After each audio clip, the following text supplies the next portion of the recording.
तो चलिए भाई स्टार्ट करते हैं हरियाणा सामान्य ज्ञान। आप सभी का स्वागत है हमारे चैनल में। तो आज हम करेंगे हेमचंद्र विक्रमादित्य से संबंधित कुछ महत्वपूर्ण प्रश्न करेंगे, ठीक है।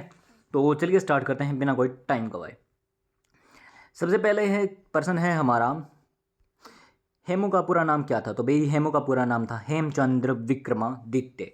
उसके बाद है प्रश्न नंबर 2, हेमू किस शासक के अधीन एक शक्तिशाली सेनापति और मंत्री था।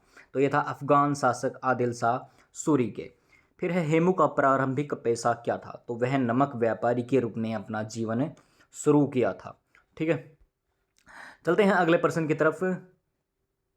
प्रश्न संख्या 4 है, हेमू का जन्म हरियाणा के किस जिले में माना जाता है। तो भाई रेवाड़ी, वर्तमान में कुतुबपुर गांव में, ठीक है। ये कुतुबपुर गांव में है। हालांकि कुछ स्रोत इनका जन्म अलवर राजस्थान में भी बताते हैं, लेकिन हरियाणा जी के में कौन सा पूछा जाता है, बस रेवाड़ी पूछा जाता है भाई। अगला है, हेमू ने दिल्ली की गद्दी पर बैठने से पहले कितने युद्ध जीते थे। तो लगभग 22 युद्ध। और ये 22 युद्ध किसके शासन के दौरान जीते थे, आदिल शाह के दौरान जीते थे, ठीक है। ये आदिल शाह का क्या था, सेनापति था, ओके। उसके बाद है, हेमू ने किस प्रसिद्ध उपाधि को धारण किया था। और यह उपाधि धारण करने वाला वह कौन सा भारतीय शासक था। तो उसने कौन सा उपाधि धारण की थी, विक्रमादित्य। और ये उपाधि धारण करने वाला वह कौन सा था, 14वां भारतीय शासक था। चलते हैं प्रश्न नंबर 7 की तरफ। हेमू ने दिल्ली और आगरा पर कब अधिकार कर लिया था, जिससे मुगल साम्राज्य के लिए खतरा पैदा हुआ था। तो भाई अक्टूबर 1556 ईस्वी में, और पानीपत के द्वितीय युद्ध से ठीक पहले। हेमू ने दिल्ली को मुगलों से किस युद्ध में जीता था। तो भाई तुगलकाबाद के युद्ध में 6 अक्टूबर 1556 में जीता था, जहां उसने अकबर की सेना को हराया।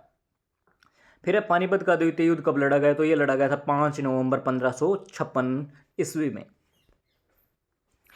प्रश्न संख्या 10 है, पानीपत का द्वितीय युद्ध किन दो प्रमुख शक्तियों के बीच लड़ा गया था। तो ये था हेमचंद्र विक्रमादित्य और मुगल सेना। और अकबर की ओर से कौन लड़े थे, बैरम खान और खान जमान। क्योंकि अकबर उस टाइम पे कितने साल का था, 13 वर्ष का था। अगले है, पानीपत के द्वितीय युद्ध के समय मुगल सेना का नेतृत्व किसने किया था। तो बैरम खान और खान जमान ने किया था, ठीक है। अकबर स्वयं मौजूद था, लेकिन सेनापति कौन थे, बैरम खान थे। पानीपत के द्वितीय युद्ध में हेमू के पास एक बड़ी सेना के अलावा और क्या मजबूत हथियार थे। तो लगभग 1500 युद्ध हाथी थे। पानीपत के द्वितीय युद्ध में हेमू की हार का मुख्य कारण क्या था। तो युद्ध के दौरान उसकी आंख में एक तीर लगना, जिससे वह चेत होकर गिर पड़ा और उसकी सेना में भगदड़ मच गई। हेमू को तीर कहाँ लगा था जिससे वह मूर्छित हो गया। तो आंख में लगा था। हेमू के मूर्छित होने के बाद उसे किसने पकड़ लिया था। तो शाह कुली खान ने पकड़ लिया था। अगला है, पानीपत के द्वितीय युद्ध के बाद हेमू को कहाँ ले जाएगा और उसकी हत्या कर दी। तो उसे अकबर के सामने लाएगा और बैरम खान ने उसकी हत्या कर दी, उसका गला काट दिया।